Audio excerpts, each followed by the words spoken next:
هاي ازيك؟ الكاميرا فين؟ هاي ازيك؟ كنت عايزة اقدم استقبال اجمل من كده، بس كان معايا شوية ورد وقعوا مني في السكة. الله، روبوت!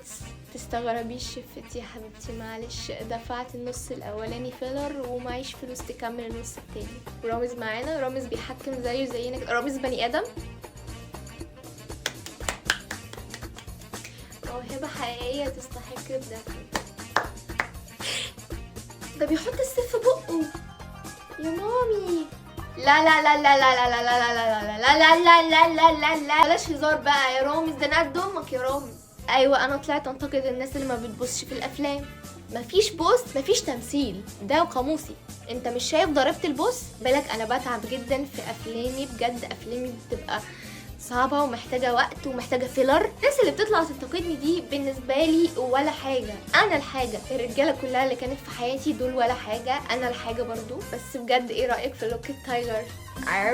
لو عايز تكسب 100,000 جنيه قولنا نوع الورد اللي على التيشيرت كان ايه وادفع 7 جنيه.